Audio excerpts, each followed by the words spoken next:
Good morning, students. Welcome back your online classes. Students, how are you? I hope you will be safe and fine at your home. Students, today we will start a new chapter in history, kingdoms, kings and an early republics. Okay बेटा, so हम एक आज history में अपना second term का first chapter start करेंगे. Okay, kingdoms यानी जो साम्राज्य होता है, किंग्स राजा, और उस टाइम जो अर्ली प्रारंभिक रिपब्लिक्स थे, गणराज्य थे, उनके बारे में पढ़ेंगे. ओके, सो स्टूडेंट्स हम अपना नया चैप्टर स्टार्ट करते हैं. सबसे पहले, how important is law and order for a survival of a society. किसी भी सोसाइटी को सर्वाइवल करने के लिए हमारे कानून और व्यवस्था किस तरीके से इम्पोर्टेंट है. ठीक है, डू यू थिंक, क्या आपने सोचा है कि the new emerging tribes in the later Vedic period could survive without control governments. यानी जो लेटर वैदिक पीरियड थे, पुराने टाइम में जो हमारा वैदिक पीरियड था, उस टाइम जो ट्राइबल्स थे वो बिना किसी गवर्नमेंट के, बिना किसी शासन के कैसे वो सर्वाइव करते थे. Why was it important for the tribes to have some social and political order. क्यों ट्राइब्स के लिए जो सामाजिक और राजनीतिक जो ऑर्डर थे, आदेश थे, वो क्यों इम्पोर्टेंट हो गए. Control the people were felt under the circumstance and urgent need to control the people was felt. क्यों लोगों को महसूस हुआ कि हमें हमारे ऊपर किसी का कंट्रोल होना चाहिए, यानी हमें कंट्रोल की आवश्यकता महसूस हुई. किन परिस्थितियों में. तो आज हम इस चैप्टर में उसी के बारे में पढ़ेंगे. टाइम्स हम क्या पढ़ेंगे, हम पढ़ेंगे एंशिएंट टाइम में जो पॉलिटिकल सेटअप था, किस तरीके से राजनीतिक व्यवस्थाएं आई और कैसे लोगों के ऊपर कंट्रोल करना शुरू किया. And the territories where they lived, और उन क्षेत्रों के ऊपर किस तरीके से अधिकार बना जहाँ पर वो रहते थे. यानी आप जो देखते हैं आज हमारी जो गवर्नमेंट बनती है, ठीक है, यानी जो हमारे लिए कानून बनाती है, तो ये जो हमारा प्रोसीजर था ये कैसे शुरू हुआ, कैसे सरकार बनने का काम शुरू हुआ, किस तरीके से सबसे पहली बार सरकार बनी, गवर्नमेंट बनी, कैसे एक किसी व्यक्ति ने किसी दूसरे व्यक्ति के ऊपर कंट्रोल करना शुरू कर दिया. तो हम इन्हीं के बारे में पढ़ेंगे. सबसे पहले पर हम पढ़ेंगे emergence of mahajanapada. Okay, by the beginning of 600 BC the king no longer remain rule of jan और ट्राइब्स. जैसे कि 600 BC का टाइम था, तो उस टाइम जो लोग थे वो किसी भी जन का मतलब होता है जो लोग होते हैं, किसी भी जन या किसी भी ट्राइब्स के ऊपर उनका ज़्यादा लंबे समय तक अधिकार नहीं था. Okay, they become the ruler of the large territories called the janapada. और जब उन्होंने किसी बहुत बड़ी टेरिटरी पर, बहुत बड़े क्षेत्र पर रूल करना शुरू कर स्टार्ट कर दिया, तो वो क्या कहलाए, जनपद कहलाए.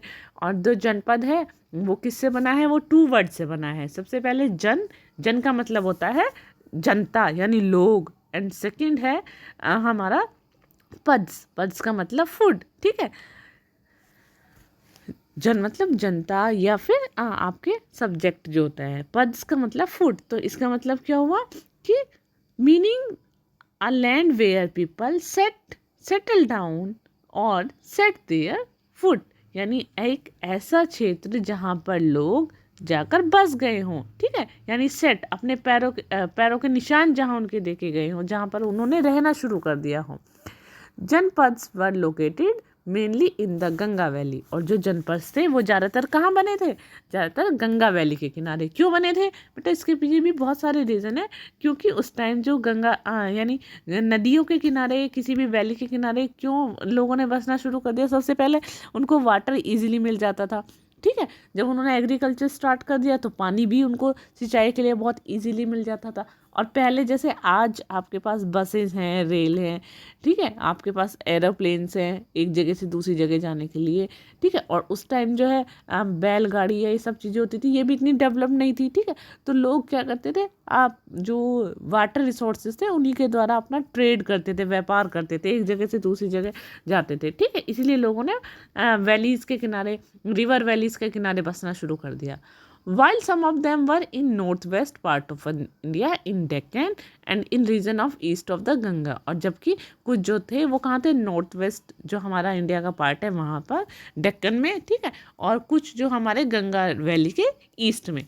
जनपद later grew in size and expand territory and transform into powerful empires. और जो जनपद थे धीरे धीरे उनका साइज बढ़ने लगा, यानी साइज कैसे, मतलब वो उनका क्षेत्र फैलने लगा, लोगों ने ज़्यादा बहुत ही ज़्यादा दूर तक रहना शुरू कर दिया, ठीक है, उनका जो टेरिटरी, उनका जो क्षेत्र था वो बढ़ने लगा। और कुछ तो इनमें से बहुत ज़्यादा पावरफुल हो गए, ठीक है, बहुत ज़्यादा शक्तिशाली हो गए। Out of these the most powerful ones came to be known as mahajanapadas. और इन्हीं जनपद में से जो बहुत ज़्यादा पावरफुल हो गए वो क्या बन गए, वो आपके महाजनपद बन गए, ठीक है। आपने देखा होगा ना कि बेटा जिसके पास पावर आ जाती है, जो बहुत ज़्यादा शक्तिशाली हो जाता है, तो सभी उसकी बात को मानना शुरू कर देते हैं।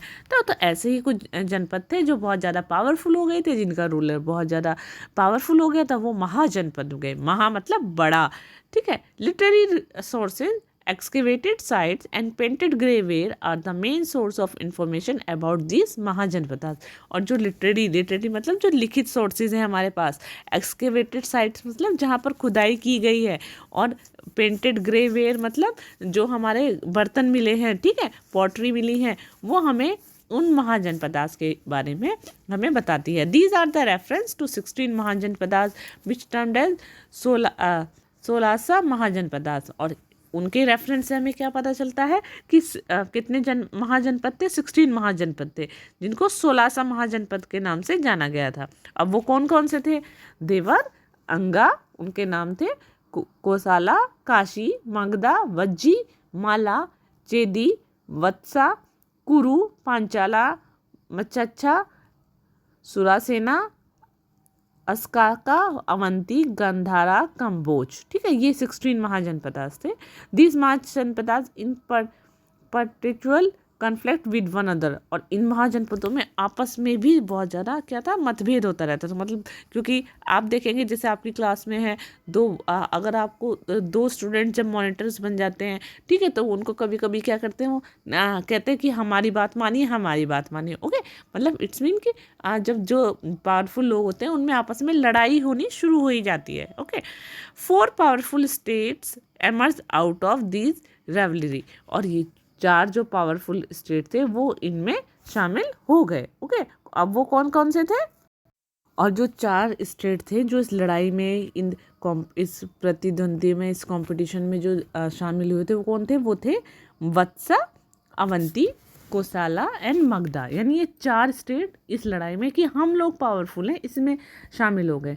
बट फाइनली अब इनमें कौन जीता, इनमें मगध जीता, मगधा, ठीक है। Magadha grew powerful and ruled entire northern of the Indian subcontinent. और मगधा जो था वो पावरफुल बन गया और उसने पूरे नर्दर्न पार्ट पर, इंडिया के नॉर्थ वाले हिस्से पर अपना अधिकार जमा लिया।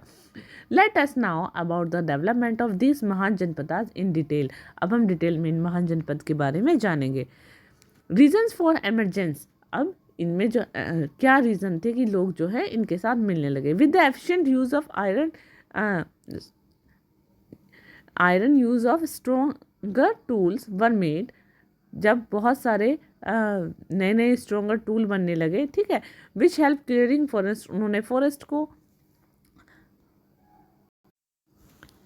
ठीक है, यानी जो क्लियर फॉरेस्ट करने लगे तो उससे गंगा और यमुना जो दोआब था वो वाला एरिया बना।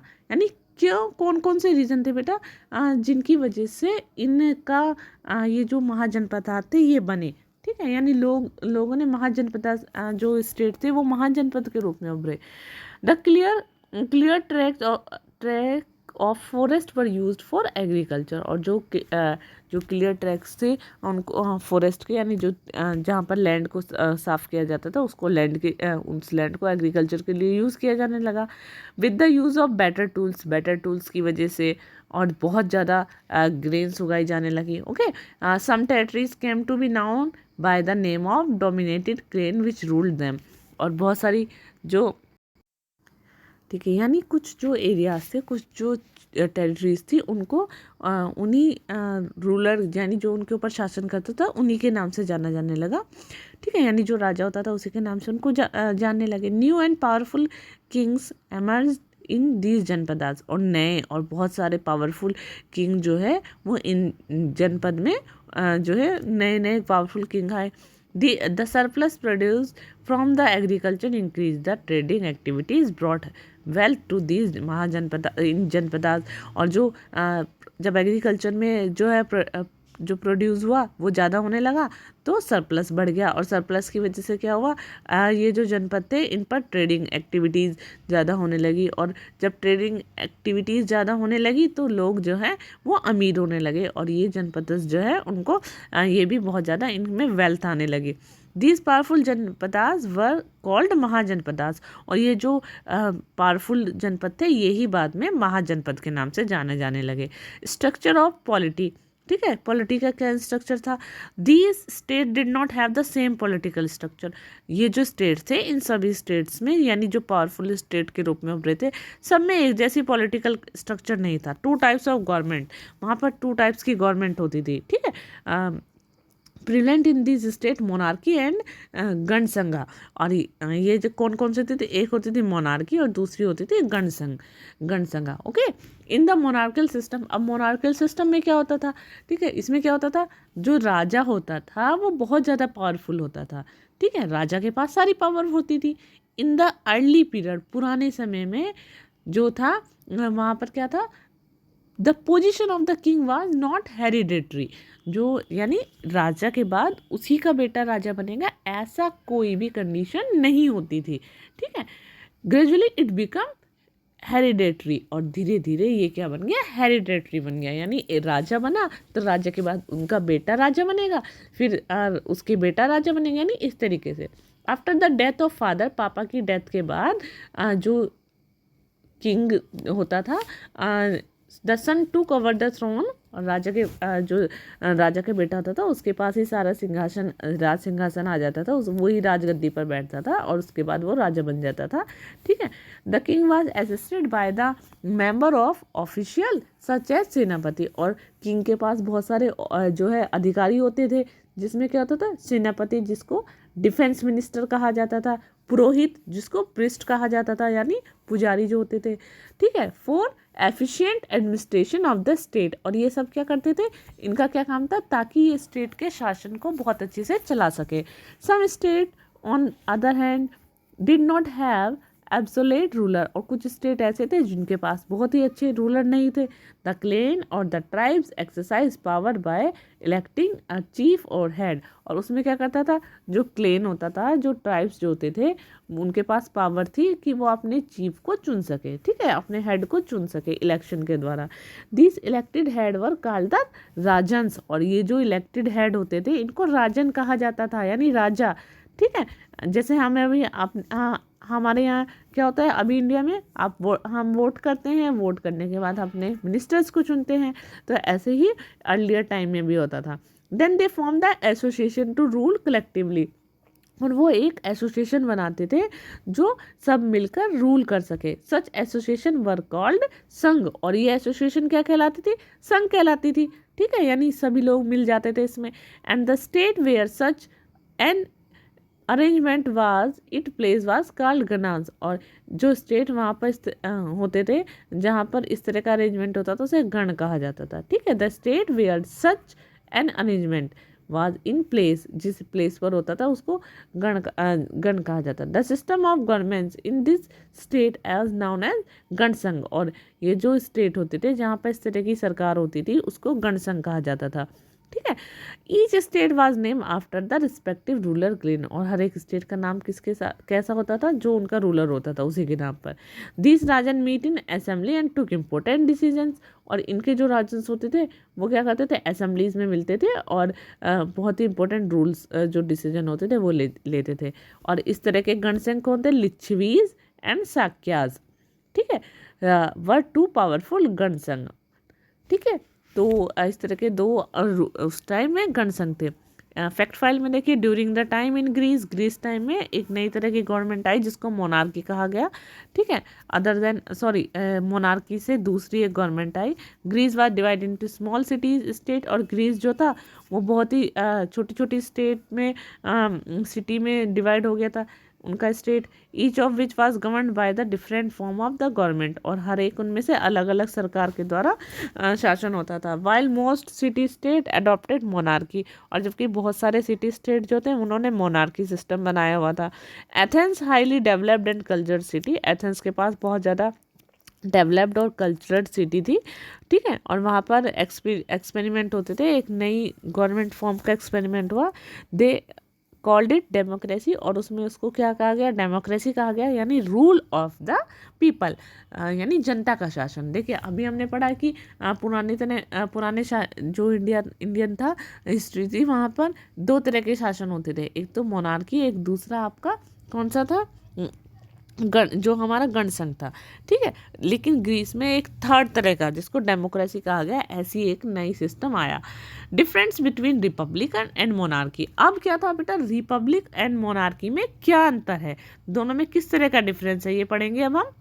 Look at this, in the form of government, यानी रिपब्लिकन में क्या था कि in the form of government in which the people और their elected representative possess supreme power, यानी रिपब्लिक में जो गवर्नमेंट थी उसमें जो इलेक्टेड रिप्रेजेंटेटिव होते थे वही उनके पास सारी पावर होती थी, ओके। एंड देन मोनार्की में क्या होता था कि जो पावर होती थी वो किसके पास होती थी, वो राजा के पास होती थी, okay. Then second point, republic में जो था one of the most common type of modern day government, और रिपब्लिक गवर्नमेंट कैसी थी, ज़्यादातर कॉमन टाइप की गवर्नमेंट थी जैसी हम आज देखने को मिलते हैं, और ठीक है, मॉडर्न टाइप की। और one of the oldest form of the government, monarchy कैसी थी, पुरानी फॉर्म की, बहुत पुराने टाइम वाली, ठीक है। थर्ड, रिपब्लिक में क्या था, government is elected by the people, government किसके द्वारा, लोगों के द्वारा चुनी जाती थी, जैसे अभी हम अपनी गवर्नमेंट चुनते हैं। और मोनार्की में क्या होता था, the crown is passes from one generation to another generation, और क्राउन क्या था, यानी जो सिंहासन जो उनका ताज था वो एक के बाद दूसरे के, यानी पहले फादर के पास था, फिर उसके बाद बेटा राजा बनेगा, बेटे के बाद उसका बेटा राजा बनेगा, इस तरह की गवर्नमेंट जो होती है। The government makes the law for the people and respect the people consent, इसमें क्या होता था, रिपब्लिकन में जो गवर्नमेंट है वो लोगों के लिए कानून बनाती है और उनके जो अधिकार हैं उनके कंसेंट्स जो होते हैं उनका रिस्पेक्ट करती है। लेकिन मोनार्की में क्या था, इसके जस्ट अपोजिट था, the king make law in absolute monarchy, जो बिल्कुल मोनार्की के अनुसार ही वो अपने लोगों से कोई मतलब नहीं होता था उसे, ठीक है। In a constitutional monarchy the government has the power to make the law, जो कॉन्स्टिट्यूशन मोनार्की थी उसमें गवर्नमेंट के पास पावर थी कानून बनाने की, ओके। फिफ्थ पॉइंट देखिए, रिपब्लिक में the elected representative of the people rule, elected पर रिप्रेजेंटेटिव जो होते थे वो लोगों के लिए रूल करते थे, ठीक है, यानी लोगों में से ही इलेक्ट किए जाते थे, जो आम जनता थी उसमें से। और मोनार्की में it is the family of monarch who rule, इसमें क्या होता था, जो मोनार्की फैमिली होती थी वही रूल करती थी, ओके, वही शासन करती थी, ठीक है।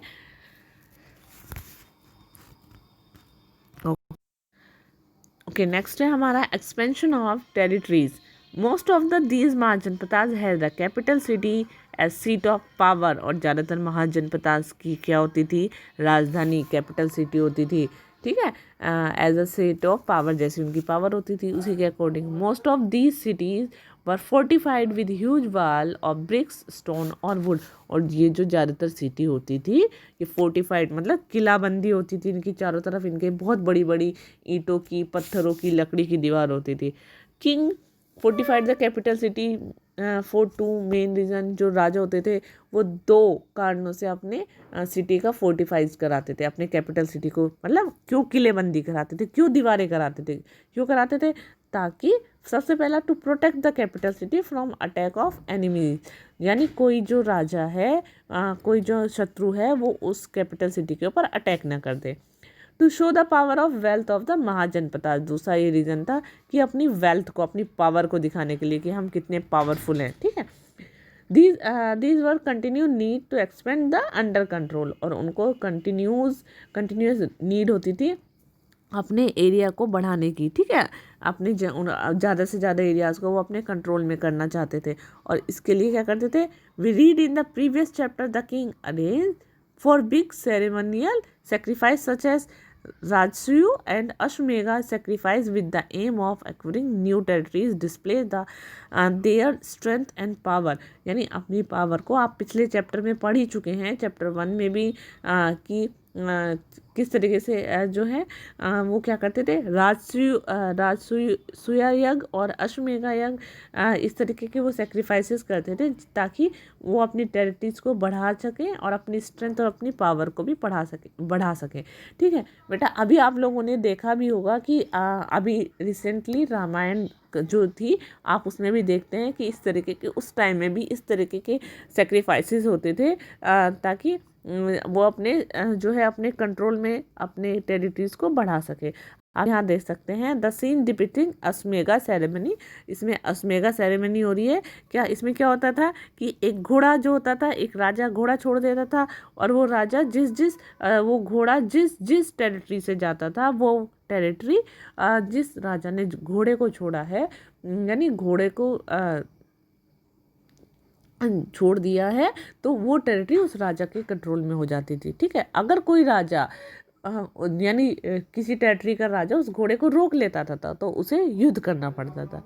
ओके, नेक्स्ट है अश्वमेधा और horse sacrifice are perform with great pomp and show. और बहुत ये जो अश्वमेधा या होर्स सेक्रीफाइस होता था बहुत बड़े दिखावे के साथ, बहुत बड़े पंप यानी बहुत ही ज़्यादा भीड़ भाड़, बहुत शान शौकत के साथ दिखाया जाता था।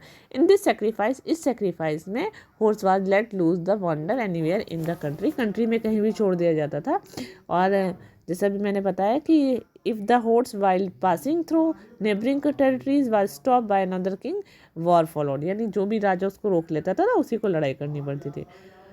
whoever won battle occupied other countries। और ठीक है, और उनमें से जो भी जीतता था, ठीक है, बैटल ऑक्यूपाइड देयर टेरिटरी, वही टेरिटरी का जो है उसको टेरिटरी को अपने कंट्रोल में कर रहा था। If horse managed pass through unopposed, it means the territory of king from where the sacrifice horse passes to pay and tribute except supremacy of the king who conduct this sacrifice। यानी जिस territory से horse जो निकलता था उसको अगर वहाँ पर किसी राजा ने नहीं रोका है तो वो उसको ट्रिब्यूट पे करना पड़ता था और उसको उस राजा की सुपरमेसी को मानना पड़ता था। ठीक है, thus only powerful king perform this sacrifice। बस केवल पावरफुल जो राजा होते थे वही इस सेक्रीफाइस को करते थे। Okay students.